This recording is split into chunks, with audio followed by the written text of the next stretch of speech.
Namaste, shalom, salam, everybody. Satnam, this is Mother Sophia. Those of you who've been watching my videos for some time will know you could call me a truth seeker. But I've been led on a journey around the world for the last 6 years with the help of ayahuasca that woke up my ancient DNA. Today, May 2021, I think it's the 27th, I've discovered a lot of stuff. Over the 6 years, it's been like a jigsaw puzzle. Pieces have been collecting, and then every time I do ayahuasca, it gives me the information of where I've been. For example, when I went to Venice and I was in the Palazzo, and I realized that this actually wasn't a government building. They'll tell you it was a government building because there were huge statues of Zeus and angels on the roof, and one room had a huge oil painting of Mother Mary holding the cross, and I couldn't leave the room because I said, well, Jesus holds the cross. Why is Mary holding the cross? So the mysteries it's like bells start ringing in my body. My ancient DNA is remembering things. And then I did ayahuasca and I saw myself on the cross. And I spoke that I said, I saw you with your eyes full of pain as you watched your mother die, and you were dressed in a potato cloth. So when I was Mary in my past life, I sacrificed myself for my son.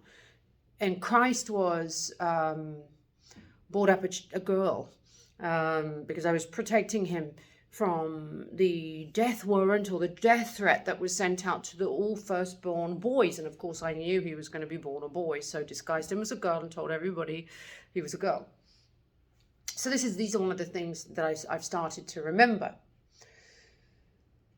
Now, my family come from the Quraysh tribe, who were the original tribe, who were the so-called protectors of Mecca. Now, before Muhammad came along, my family lived there, protected it, held secrets, which most people didn't even know in those times, which I'm going to reveal to you. And then Muhammad basically waged war after war to turn my family, who were pagans, who had polyasthetic beliefs, into, he basically tried to form an alliance, and I believe this was 622 AD. You can search all the facts yourself. Go on to Google. The documents are all there. I don't need to spout off all the facts and the dates to you. And some of you who are Muslim may be listening to me and saying, oh, she's crazy. But do the research yourself, because if you do the research yourself, you'll find out. Now, it's like doing an MBA or a master's. I've traveled the world for 6 years amassing this evidence and then getting the visions that my sacred blessed family have. Now, so he came along and he beheaded my family. Now, if we go back to where beheading started, I'm here right now in Mexico. How did the beheading start in Mexico? All over the place in Mexico, there are sacrificial sites where people's heads are taken off and then cruelly played in ball games. Let's go to the root of these things. Everything has a root. When you get to that root, the seed, you will know the truth of where things started. I wasn't a great believer in history, but I've now come to realize this, and I have to, this is through the plant medicine, which has guided me to my family history truth. I see things, I have visions, and my healing ability and my psychic ability and the mysteries woke up for me. So I'm very much guided because I have the Christ bloodline in my DNA. So I'm very much in tune with the universe. I'm the Ark of the Covenant. So all of these things are coming through me. Again, if you've seen my videos over 6 years, you will see the shock of me realizing certain things. It's not like, oh, here's your life story, this is who you are. It's an unraveling. Here's one jigsaw piece, and as the puzzle gets bigger and the unraveling of lies comes through, like the false family, the false gods that have come before me, who have pretended to be certain gods, and I've also had to pretend they are, so that I could take back the sacred things that they stole from my land. And go back to the beheading. So this started with Pakal, who I've now discovered is the Lord of Darkness, Satan himself. He is buried in Palenka, but he also manifested in this lifetime, and I've met him and I've got rid of him. Now, his practice of beheading, that's where the practice of beheading started. It's where the practice of pedophilia started. And as you follow this chain, Muhammad was also pedophilia. He married somebody very, very underage. Other people would say, well, in those days it was considered okay. I beg to differ. Anybody, if you go back at the time of Muhammad, how many people were married to young girls? And anybody who does or has that in their mentality, I don't care which age you're from, you're a pedophile. And that's coming from a girl, a woman who was sexually abused as a child. So go back, trace the seed. We're going back to Lord Pakal, Lord of Darkness, who's Anunnaki, by the way. So anyone from Anunnaki are the children of dark. They have been multiplying on this earth. And this practice continued with the people who then worshipped Pakal, Lord of Darkness. So this practice continued with Muhammad, who also did the same, beheading many women and pedophilia, and so on and so forth. Where we go into the Vatican, where this was going on as well. They have been murdering and sacrificing people for a very long time, and also the pedophilia, as we know, which has been more and more in the press. So the Dajjal, this is all the Dajjal. Muhammad was actually Dajjal, Cabal, whatever you want to call it. But he was very, very clever in that the thing is, the people who work for Pakal, Lord of Darkness, Satan, don't present themselves in a negative manner. They will use our truths, our spirituality, our light, and pretend they're a representative of that. It's interesting because, if you read the Quran, there is, and the Hadith, there is, for example, something that talks about the sisters of Allah. They're named Al-Manat, Al-Uzza, Al-At. Now, Salman Rushdie wrote about this, and everybody said, oh, they put death threats against him and everything. Now, the Hadith actually talk about the fact that this was mentioned in the Quran, and then Muhammad said he made a mistake and changed it. God came to him again, apparently. He's quite clever in that he just has to say, because people were so scared of him, they didn't question him. Of course you'd be scared of him. He beheaded our family, my immediate family. So whenever he decided to change things, under the instruction of the Lord of Darkness, Pakal, Satan, he would just say, oh, I made a mistake. God told me I made a mistake.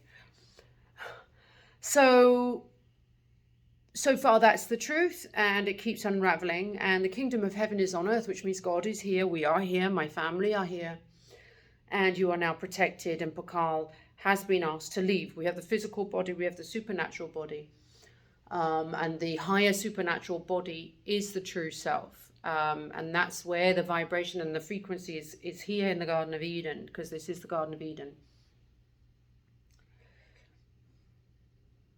Everyone will know all of this soon. Even Christ is here, Christos. The Christos codes have been released. I've been working tirelessly for 6 years. My gift is getting stronger. I exist in multi-dimensions at the same time, higher vibrations. And I just want you all to know the truth, because the truth is really important. There is a fundamental truth, And there were lots of lies forced upon us on our belief system to control us, because that's what the Anunnaki do, is control. They don't want you to have freedom. They want to control you because you were born with free will. And when you take the free will away, you suppress the creative God force, which is the true force within you. So all I'm asking you to do, and if you're a Muslim, please don't be offended, because your anger and, oh, I want to kill that person and behead that person, comes from those roots. So if it ignites that anger and you want to kill somebody, then you're either a child of darkness, an Anunnaki, offspring, or you've been brainwashed into thinking like that, because that's a negative energy. And if you don't believe me and you have any interest, go travel the world for 6 years and find out and see for yourself the truths that lie in the stone. Because the stone is showing you, the brickwork, the ancient temples are showing you the truth, because that cannot and has not been able to be erased. It's the books that were bought with no evidence here, like the Quran, which is the Old Testament with bits added. And those bits were added by Muhammad under no testimony. There was no witness to him receiving the words from Allah. There was no witness. He just said, hey, look what I got. This is the word of God. You're going to believe me, or I'm going to cut off your head. That was the way it went. And today, I spoke to my own Muslim mother and I said, Mum, if somebody knocked on your door and said, I'm going to kill you unless you denounce Islam, what would you do? And she said, I wouldn't denounce Islam. And I said, well, that's exactly what happened to your ancestors, the Quraysh tribe, whose DNA I hold. And within the DNA, there is emotional memory. DNA isn't just a physical representation. It doesn't just give you the color of your hair, skin, and eyes. It's an emotional and energetic passing on as well. And that is why the Anunnaki, who have infiltrated into, the governments, have set up your education, your history. And I think that's probably why I hated history when I was growing up, because I guess my higher self knew it was a lie. At the time, I was like, well, it doesn't interest me. But as I became older and my ancient DNA awoke, especially in the last 6 years, I was intrigued by, and it started with the sacred plant medicine ayahuasca, when I started to wake up and remember my ancient self. And I can tell you that I was one of the gods. I was Isis, Mary, Kuan Yin. And I remember all of that now. We weren't just protecting the sacred land of Mecca.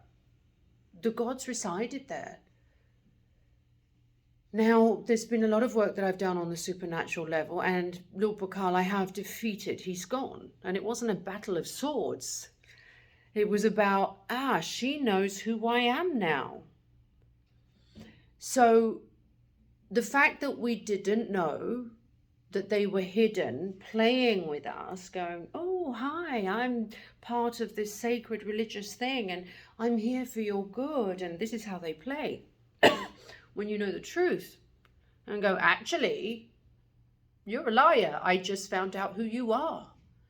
And that's when they're like, then they have no power. It's the not knowing. It's the wisdom of knowing that frightens them away. This is where truth is so important. Truth is so important. In the same way, there's a universal truth. Every woman has a baby in her stomach for 9 months. That's the gestation period. It's a universal law. Every woman is born with an XY chromosome. There's a universal law. Every human being is born with 2 eyes. There's a universal law. Every living thing on the planet breathes this incredible air, the air of Om. It's a universal law. It's the universal law that reminds us we are one. And it's the others who do the opposite.